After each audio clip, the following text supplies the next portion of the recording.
Welcome to the Conscious Pivot Podcast with international speaker, business mentor, best-selling author of Pivot, and your host, Adam Markel. The Conscious Pivot shares the stories and wisdom of people who have successfully reinvented some area of their business and personal life. You'll gain powerful insights into how you can fully embrace new opportunities, increase your performance, and master the art and science of innovation and resilience. So please join Adam as he guides you on your conscious pivot. Hey, everybody. Welcome back to another episode of the Conscious Pivot Podcast. I'm your host, Adam Markel, and I am feeling good and grateful today. the two G's. I just sort of recently started saying that, and it feels great to say that, actually. That, you know, somebody says, "How are you? How you doing?" I'm from New York originally, and so that whole "how you doing" thing is kind of a funny little exchange that I'm used to since the time I'm a kid. And yet it's always interesting well, for me, as I've gotten older, when somebody asks me that question, I really want to give them an honest answer. I don't, growing up in New York, the standard answer was great, fine. How you doing? It's like, you didn't even answer the question. Somebody says, "How you doing?" He's like, "Hey, how you doing?" Right? Nobody even answered the question, as I recall. But last several years, people ask me that. I really want to be honest about my answer to them. And not every day do we feel, great. Not every day does our body feel great. Not every day do we mentally feel really fit or at our best. Maybe financially, we don't feel great every day, etc. And there's a lot of shit going on in the world right now that can feel less than great. But when I started to say this a couple of days ago, I just started to notice how it felt for me to say, I'm good and I'm grateful. And both of those things felt true. If I'm great, I don't mind saying I'm great for sure. But good is, I feel good and grateful together. And that means that, well, I won't even say what it means, because I got a great guest today that we're going to kind of dive into some of this juicy bits together. And his name is Jake Kelfer. And, he and I are going to chat about a number of things today, and maybe we're going to track that. We'll see. It's usually no accident that those things kind of come through at the beginning of a show. So Jake is a lifestyle entrepreneur, a life elevator, which we can talk about too, and a coach to ambitious entrepreneurs and freedom seekers, helping people create incredibly impactful and profitable businesses. He is the best-selling author of Elevate Beyond and Elevate Your Network, a high-energy motivational speaker, and the founder of the Professional Basketball Combine, which helps NBA draft prospects turn their dreams of playing pro basketball into their reality. There's a lot to unpack there. I'm looking forward to that. He and his work have been featured on Forbes, Sports Illustrated, ESPN, and many other major media outlets. I'm looking forward to this conversation so much. Jake, thanks so much for being a guest on the show today. I appreciate you. I'm pumped to be here. I'm feeling good and grateful, and let's do this thing. Nice. Are you a basketball player yourself? I consider myself a basketball player. Just now it's recreational, right, and not legitimized. But no one's taken that away from me ever. That's good. Yeah, you know what? With that definition in place, I'm a basketball player too. There we go. I grew up playing schoolyard basketball. But I never got my dad's height. He was a really good basketball player. And I love the sport. And it's kind of an interesting thing, because that ESPN special about I think it's called The Last Dance, right? Was the documentary about the last season when Michael Jordan was playing with the Bulls, as well as Scottie Pippen and the rest of that dynasty team playing together. Did you see that series, Jake? Oh, of course. I mean, I'm a basketball nut. So a show like that comes out, I'm glued to the TV. And for me, look, this is really interesting. I'm a young dude. I'm 27. So I grew up with Kobe. And as a Lakers fan, a Southern California kid, I grew up with Kobe. And this plays a huge role in my story. But I had always heard that Michael was the GOAT, right? The greatest. But I didn't get to witness it really, because I was 6, 7 when they went on, they won in the 90s.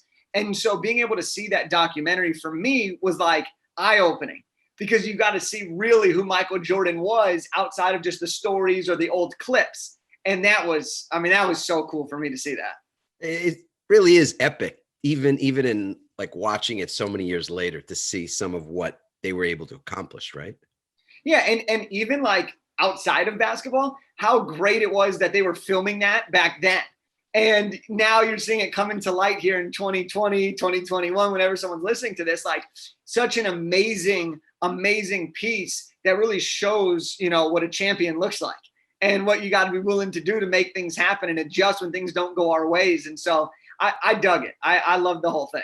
Yeah. Well, you know what? It's so great you brought that up. The idea that there are lessons to unpack, lessons about obviously professional basketball and success in that arena, but also in a lot of other areas. So I'm just going to throw this one right at you. What's something that you learned from that documentary that you're still thinking about or that you've been applying, since seeing it? I mean, the thing that stands out, and there's a lot of things. I even like wrote a little bit about this and did a bunch of stories on it, like, cause I was fired up about it. But here's one thing that is the biggest truth from there. No matter how great we are as an individual, we can never achieve true greatness without other people. And that is the thing for me that I base my entire life on, is I wouldn't have had the success I've had up to this point if there weren't other people involved. I wouldn't get to the places I want to go if I don't include other people on that journey. And the more you include the right people, the more fun the process begins and becomes anyways. And so that was like, for me, just a huge takeaway, because everyone's like, Michael, but without his coach, right, he doesn't achieve what he does. Without his role players, without the Steve Kerrs, right, without Scottie Pippen, who's great, Dennis Rodman, he doesn't achieve some of those things. And it's really like, for me, that's by far the biggest takeaway, is that no matter how great we are, and no matter how great other people think we are, we need others to get to where we want to go. Yeah, it's so interesting because Phil Jackson was the coach at that time. Obviously, you being a Southern California boy, he comes to the Lakers and creates his magic there with Kobe, right? But he first did it at with the Bulls, and before that, he was actually on a championship basketball team. He played for my home team, the New York Knicks, which is. Man, it's a sad thing, but that's the last time they won a world championship was actually with Phil Jackson, playing with guys like, Willis Reed and Earl Monroe and, whoever else was on that team back then. But Phil Jackson coming to that team, it's remarkable because, first of all, he hadn't he wasn't the head coach of any team to that point. He was just an assistant. He had maybe been an assistant for a couple of years with Chicago. And Michael Jordan was the star. He was, the marquee, everything. He was all world, winning MVPs, scoring titles, you name it. And the first thing that he does when he comes, into the role of head coach, he says, listen, it can't be just about you, man. I mean, so he's telling a franchise Hall of Fame, future Hall of Famer that something's got to change now in order for them to go from being good to great. So this is funny that we're going to come to this, but to go from that place where they were a good team, but were a team that was getting stopped at some point every year. Was the Pistons were kind of their arch nemesis at that point, but they had been stopped every time, and Michael had no ring. And Phil Jackson comes in and says something, hey, we got to go to this triangle offense, and we're going to try something new. And you're not going to be the only guy touching the ball. Mm-hmm. And what I found personally remarkable was that even with a very healthy ego that Michael Jordan obviously, had and has, he had to make a decision whether or not he was going to buy into that system and put the team ahead of himself personally in order to win. And well, I mean, to be coachable, I think is one of those things that you don't hear a lot spoken about Michael Jordan as a guy who was coachable, but he was certainly coachable, don't you think? Oh, for sure. And I think related to that, right, is like we have to be coachable just as humans. And if I look at it with our event that we run, the Professional Basketball Combine, it focuses a lot on guys who are right in that second tier, who want to get into the G League, get on the last roster spot of the NBA, right? They're right on that fringe. One of the key separators for those guys is how coachable are they and how much of a team player are they? Because the franchises look and see, is this person going to add to our organization even if they're not playing on the court in the games? And, we look at Michael right there. super important that he's coachable to go from his level of individual Hall of Fame to team Hall of Fame. You look at guys at the level that I work with, to get from a overseas contract to an NBA contract, it's, are you coachable and do you bring something to the organization, right? And then we look in business and in life, and it's like, are you coachable if you want to separate yourself from everyone else who makes X amount of money to make this amount of money, right? Or to get no customers to getting a stream of customers, right? Coachability is one of those things that I think is so pivotal in all aspects of our life. Exactly. So you're a young guy. Where did you learn to, first of all, are you coachable? I'm 100% coachable, 100% coachable. Awesome. Because I know how important it is, right? Yeah. I've learned quickly. Well, I mean, it's one thing to recognize that coachability is important and look at other people and go, you know, it's important that they're coachable, but it's another thing to be coachable yourself. Right. So where did you learn to be coachable? Yeah. So I'll preface this by saying, like, maybe growing up, my mom wouldn't have said I was always coachable because I'd always snap back and get defensive with her. Right. Yep. And then someone else would tell me, and I'd come back to my mom and be like, Mom, I just learned this. And she would be like, Jake, I've been telling you that for the last 6 months. You just never wanted to listen. Right. But I believe that, like, my willingness to be coachable has stemmed from my parents. I'm very blessed to have two incredible parents in my life that growing up, they were my rocks, and they really taught me about this, whether it was in sports or whether it was in academics. And they were always like, you know, when a teacher gives you feedback, see it as a chance to improve, to get to that next level. When a coach gives you feedback, it means that there's a chance to be better, right? And I'm internally wired to want to be great. Like, I just have this desire that I always want to keep leveling up and bring people along with me. So the more that I'm coachable, the more I'm able to then coach other people and bring them with me on this ride. And so the credit, a lot of it goes to my parents for putting me and giving me the opportunity to put myself in situations where I would have that opportunity, whether it was in sports or academics. Yeah. I have a bit of a theory about coachability as well, which is that often coachability is something that we learn out of adversity, out of our own personal frustration, or making mistakes, making sometimes the same mistakes again, or kind of hitting the wall that we can't break through. And I'm curious to get your thoughts on that, because to me, one of the great things that I could also associate with that word coachability is humility. And again, you know, to look at someone like a Michael Jordan and say there's humility there. You'd think, well, you can't be as strong as he is. You can't be able to trash talk people and and just literally will yourself to victory, when at the same time that you maintain a humbleness. But again, I think from Michael's standpoint, you know, with all his success, like you said, individual Hall of Famer at the time when Phil Jackson takes over that team, he goes from individual Hall of Fame with no rings and no championships to team Hall of Fame with six titles, three, you know, two groups of three, which is, you know, like utterly remarkable, you know, at that time, kind of an unheard of thing. So has there been a time in your life when you were humbled and it was that humbling experience, whether it was in business or in something, you know, personal, that helped you to see the value in being coached, or develop that humility to be able to listen to people? For sure. I mean, I think throughout my life, there have been a lot of key moments where I've had to check myself, you know, and when I say that, it's not even in like this super negative thing where I thought I was unbelievable and needed to like really check, but I needed to check myself to see if I was in alignment, right? I needed to get focused on, just because I want to achieve something and I want to get to that next phase, am I going there for the right reasons? Am I taking the action steps that are going to get me there for the right reasons? And so, you know, when I think about some of the things that I've done, whether it was writing my first book, you know, I was this 23-year-old who was writing a career development book. Now, internally, you have all these doubts of who's going to read a career development book by a 23-year-old. On the other side, I have all this excitement of like, I'm 23 and I got my first book coming out. Like, let's go. Like, we're separating ourselves from the pack.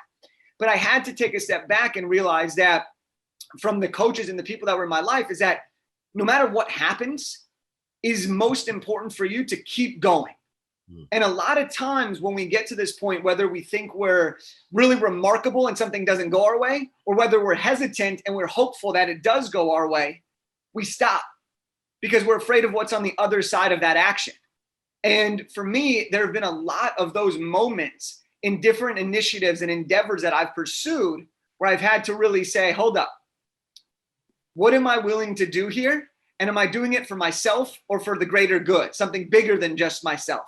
And those moments have always forced me to come to a place of humility while also still maintaining that competitive edge to be great. Yeah, that's really well said, Jake. So, I have a client. Part of what our business does is we help people to craft talks that are fit for a big stage, like keynote speaking, often TEDx or TED speaking. And Ellis Wims is a former defensive.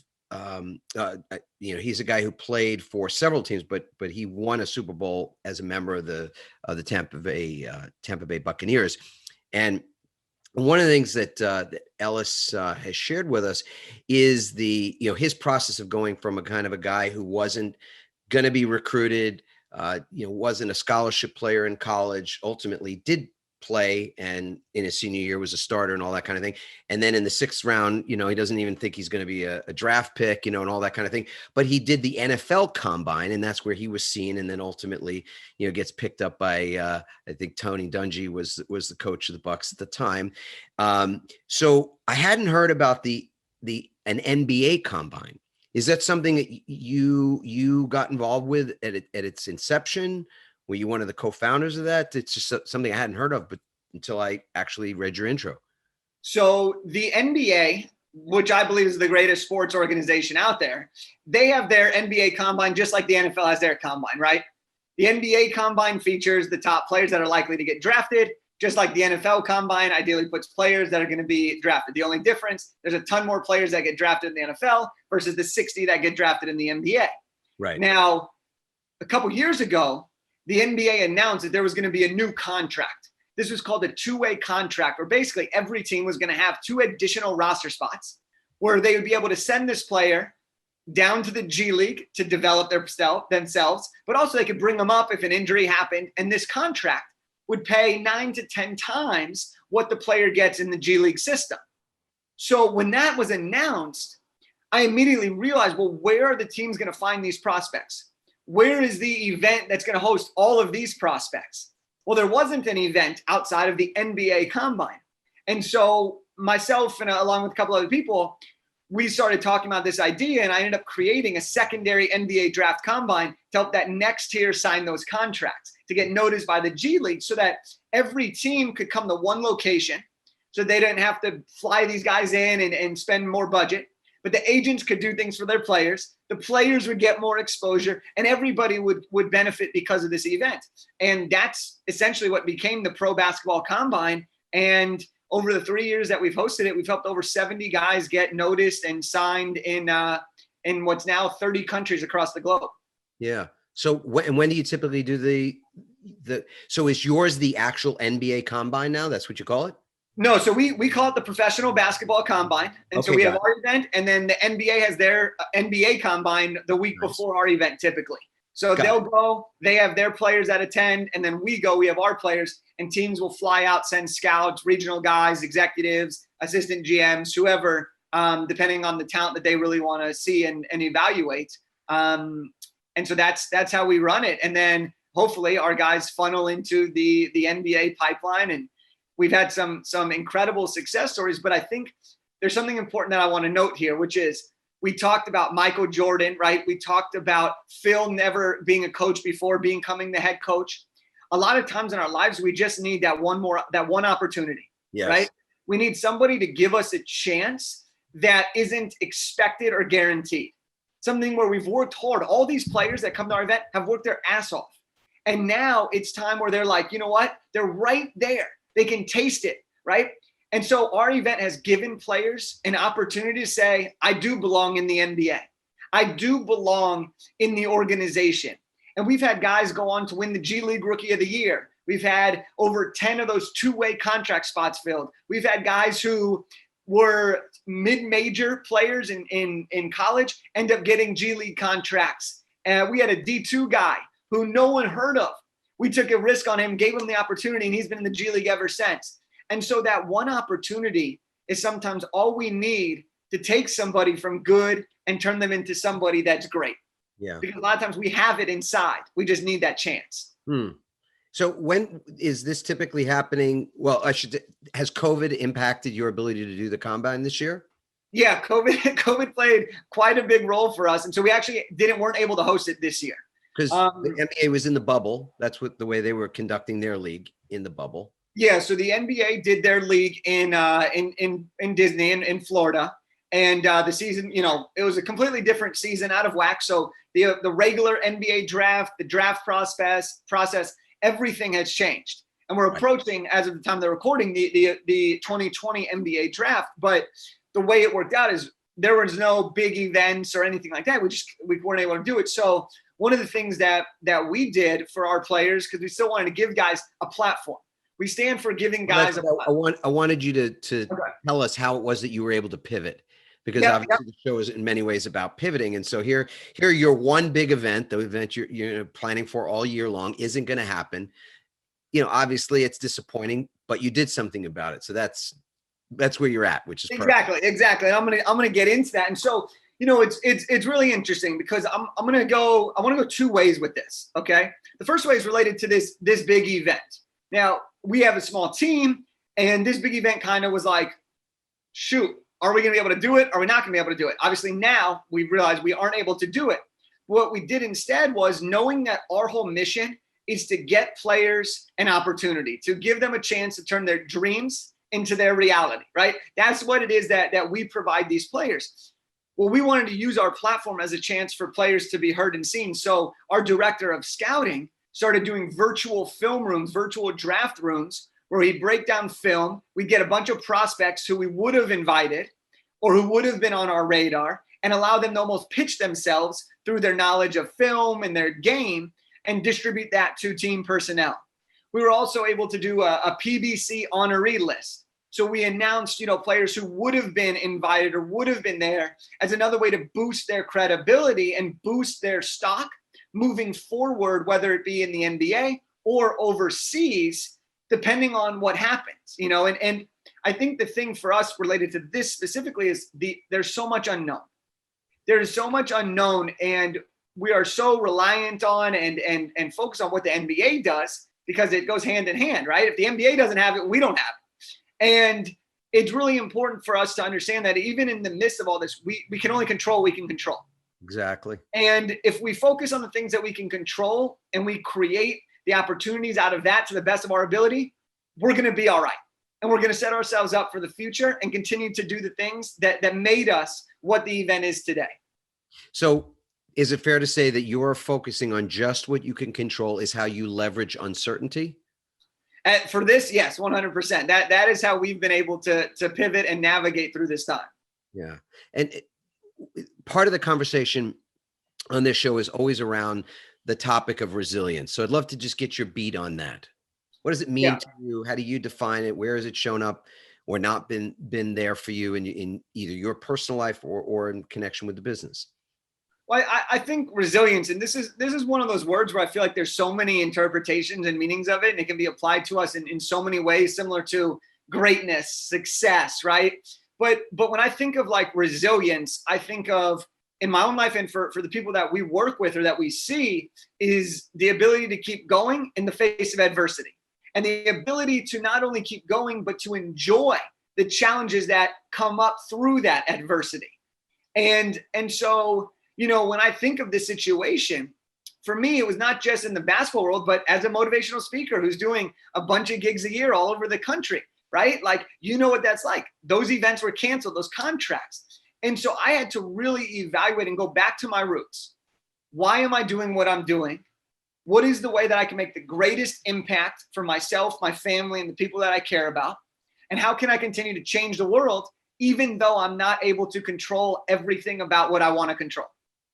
Because I want to control more, right? Like we all do. We want to have more. I'm a control freak. I mean, I'll just say it.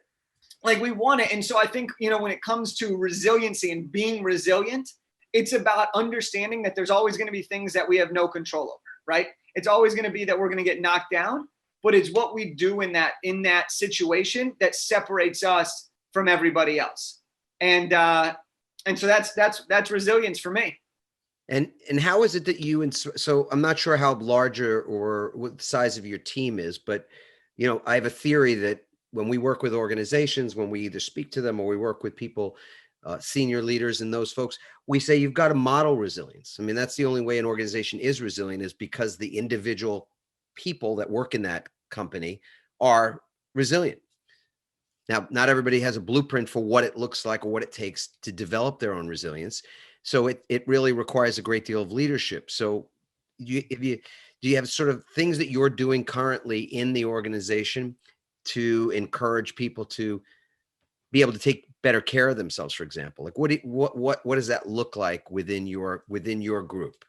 I think that's exactly it, right? And again, our organization is not big, right? It's mostly me and our director of scouting within the combine. And then we have freelancers and contractors and everything. But the biggest thing that I focused on with him specifically was just giving him certainty that I still believe in him and what we're doing.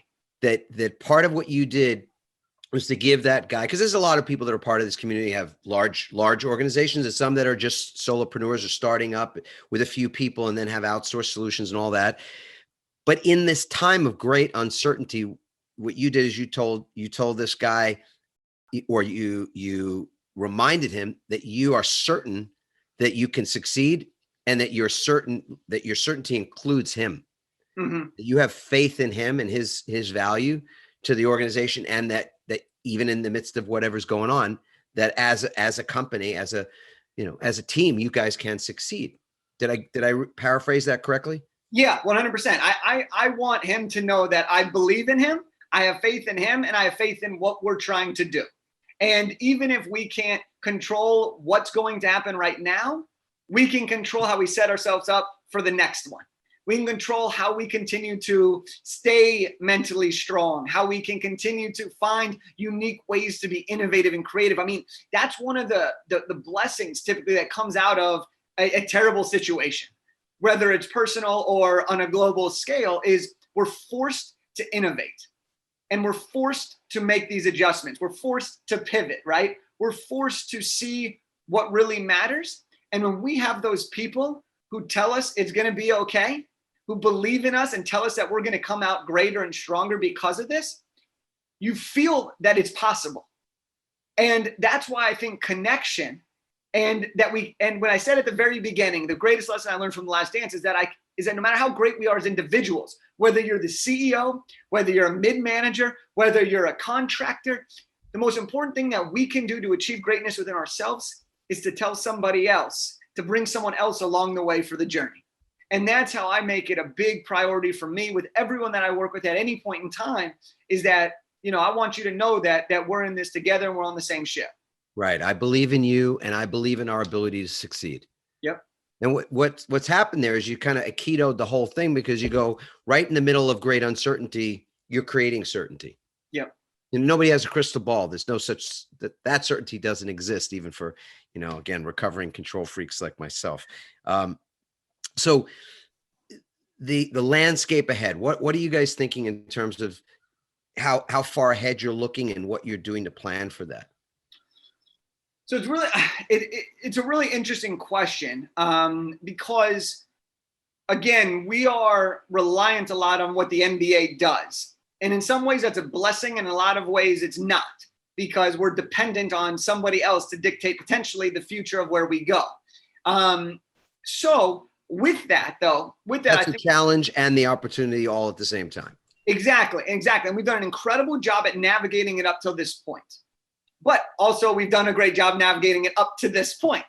And I think now more than ever is we are being proactive to react, if that makes sense. We are anticipating what we think could happen and laying out the scenarios, but we are also waiting for information to make the best decision of how to proceed. Does that make sense? You know what? We often talk about disruption and the fact that we are disrupted, and obviously so many areas of so many different models were disrupted this year. And sometimes we talk in terms of how it is you manage disruption. And I think one of the ways that you do that is that you self-disrupt, that you positively interrupt the status quo. So yes, right now you're pivoting because you kind of were forced to do that. But I think when you're looking ahead, you're looking at what's the landscape that you can create. Is there sort of a scenario that involves being sort of riding in the coattails of the NBA? Because that's, there's a great model that already exists for that. And then what would it look like to not do that, or to do something that wasn't necessarily competitive to it, but there was a collateral benefit to doing something that wasn't strictly tied to the strategy and the planning of an entity that you have no control over. Mm-hmm. And look, with both of us, myself and our director of scouting, he's got another job, and I'm a business coach as well. So we've been able to build up the combine in a way where we have that flexibility, right? And so, when I said talking about how we've changed with the combine and how we've had to pivot and do certain things, well, it's also allowed both of us to look into our own lives. He just had a kid. Okay, what does that look like? And how am I supposed to, as a leader, give him that certainty moving forward that he should spend more time with his family, because there's going to be a time where we're going to need to jump back in and go all in. And same thing for me. How can I reinvest this time that maybe I wouldn't have had? How can I reinvest this into my well-being, into our coaching clients, into our programming? What new things can we provide? Because what's happening is that by the next year, right, within 6 months from now, there's going to be exponentially more growth as an individual on my end. And I'll speak for myself here. There's exponentially more growth for me because I've been able to understand true priorities. I've been able to get more efficient. I've been able to build something that's going to last longer and create a larger legacy. And when I think about the entire scope of why I do anything that I do, it's to literally, it's to change the world, but it's to elevate the world to be able to achieve their greatest definition of success. And all of this, everything that we're talking about, the resiliencies, the humility, the life of what the events are, all of it has boiled down to, is this going to get me closer to my mission of elevating people and to personal fulfillment and freedom and happiness? Because that's all it is that we're all trying to seek. And so if this is giving us that opportunity to reflect, then I need to take advantage of that opportunity, even though it may have been disguised initially as one of the worst things that could have happened to our combine and to to myself as a speaker, right? So let's just for a moment talk about the public speaking piece, because we have a lot of people as well that are in that arena with in our community. So the gigs stopped. COVID happens. Everything you had on the books is now put on hold or canceled, and no new gigs are on the horizon at that moment. What was your pivot, or what did you do to improvise? Because improvisation is one of those skills we are getting to work on so much now. So what became part of your best practice to respond to what was going on? So I work with as a speaker, I work with a lot of high school, colleges, leadership groups, and some organizations, probably about a 70-30 split. And for me, one of the first things that I did was anyone that I had an existing contract that got shut down, I let them know, similar to what we talked about with my employees, hey, I completely understand what's going on. I'm here for you. We'll work this out. I know it's going to be a tough time. Let's just communicate and go back and forth. Like, I wanted to let them know that I'm not going to apply pressure. I'm not going to go collecting their paycheck, trying to claim the half of the fee, because everybody was panicked. And that wasn't the way I wanted to handle it. And so I let them know that I was there for them and worked with them. The second thing that I really tried to do was, in the beginning, was build relationships with new potential clients by offering to do little gigs. So in the high school space, in the college space, in the leadership groups, I reach out to a bunch of people that maybe I met once or twice, or maybe people that I knew would potentially going to hire me in a year or two, and was like, hey, I'm sure everything got canceled. I'm sure everyone's freaking out. I'd love to do a 15, 20-minute thing for your seniors as a little send-off for them. That's easy. It allowed me to, one, practice my virtual skills. It allowed me to practice my virtual presentation, but also build incredible rapport with the decision makers, who now are going to be like, well, look at what he did in a time where we needed him the most. Now, if they're deciding between me and someone else, guess who they're picking? Me. Yes. And I've seen gigs come in for 2021 purely off of that intentional strategy. And again, it wasn't to get more gigs per se. It was to create impact and give people what they needed right now, right? And it was to show them I cared. because I do, but it benefits all of us. And that's when we're winning, is when everybody's becoming better because of us and growing because of what we do and our actions. So those are a few of the things that I've done. And then now really try to leverage, different types of virtual stages, summits, podcasts, virtual conferences, and leveraging all these different avenues. But in the beginning, those were the two pieces, and pieces that I still think are always applicable. But sometimes we don't think about those things as the natural plan of attack. Absolutely. And I have a theory that it's very difficult for us to give anyone else anything that we don't possess ourselves. So to be there for other people, to be at our best for others, it interferes with that process if we don't take care of ourselves personally. I'm not talking about selfishly, but that we actually recognize that to take care of ourselves is actually a benefit to others around us. So my question to you is, as we wind down this discussion, what's one thing that you do on a ritual basis to take care of yourself, to maintain that resilience?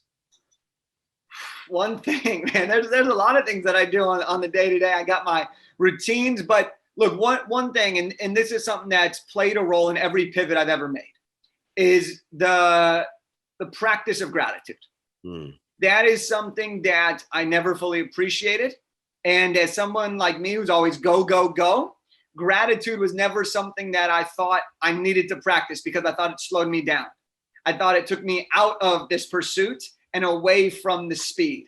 And in reality, the practice of gratitude has been a force of comfort. It's been a source of happiness. It's been a source of connection, and it's been a source of growth for me every day and in everything that I do, because it always allows me to stay present. And I think that's like one thing that I really like, because of my change in stance on how I thought about it. Sure, did I always know gratitude's important? Yes, right? But did I ever go on a gratitude walk? No, I laughed at that. But now I go out and I walk and I look at the leaves on the trees. I see the leaves change colors, and those things, there's power in that. There's power in noticing things and being fully present. And to give a specific example is, you can walk down the same block in your neighborhood every single day. And if you start to notice it, you will find something new that you never noticed, even on things you've walked by 100 times. And that's when you're present. And so gratitude has been that one thing that, if I had to pick, would be something that I highly recommend for everybody to do. Well, now I know fully why it was that we were connected for this podcast. So yeah, gratitude is, it's like an unsung hero in so many respects. And I love what you just shared, Jake, about a gratitude walk. I've not heard it termed that way before. And of course, it's no wonder that we started with that concept of what it means to be good and grateful. And I'm good and grateful for you today, buddy, and for all that you just shared with our community.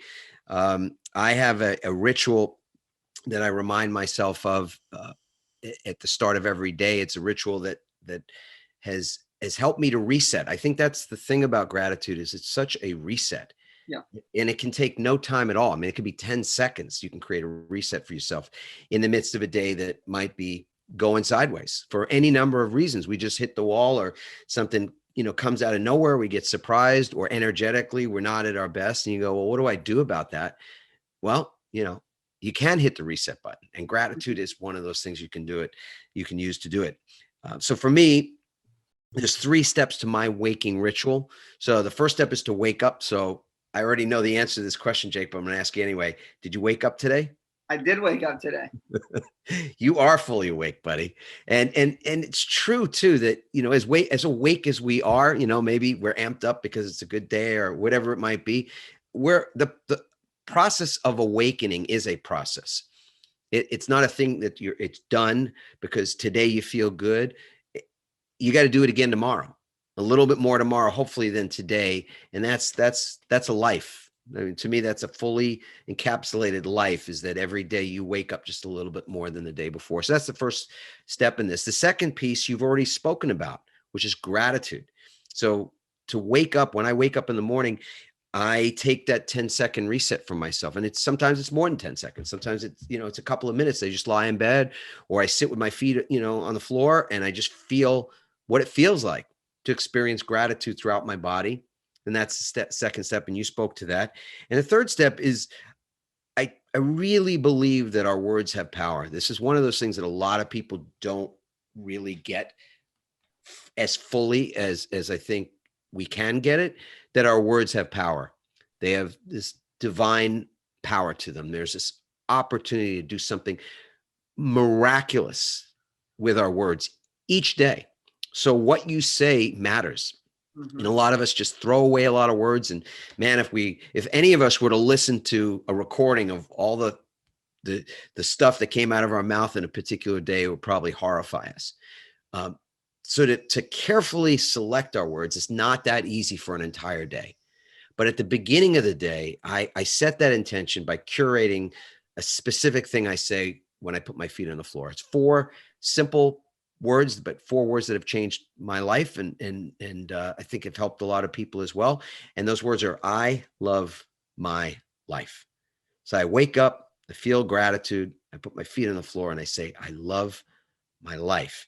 So those of you out there that are contemplating a morning ritual or a waking ritual, you could try this out for yourself. Just obviously wake up. We're all going to do that, right? Hopefully, no guarantee. So, if you're searching for something to feel grateful for, the fact that you're alive and breathing in that moment, you don't have to really look further than that.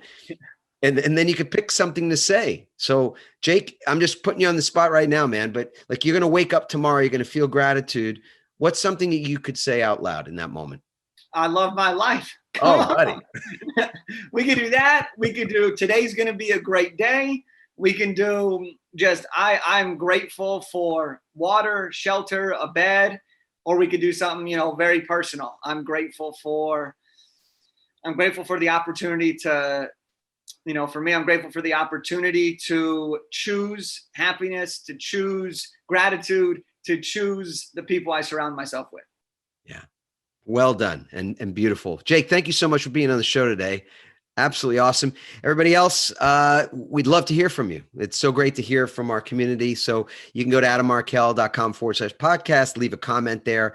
Obviously, if you haven't subscribed, feel free to do that and recommend the episode to somebody else that you think could really just, maybe somebody that's not living in gratitude or wants to get some really great insight around pivots, the ones that Jake was speaking about. I think now is a great time to share something like this with people and give them a hand. And we all need a hand. I'm always looking for inspiration. So without saying any more than that, I'll just say ciao. And thanks so much for everybody. Bye-bye. Thanks for listening, everyone. We hope you now have the tools and greater insights to navigate your own pivot. Help us inspire others by sharing this episode and leaving your comments over at adammarkel.com/podcasts. For more tips, strategies, and support as you consciously pivot into a new business and lifestyle you love, join our Pivot community on Facebook at pivotfb.com.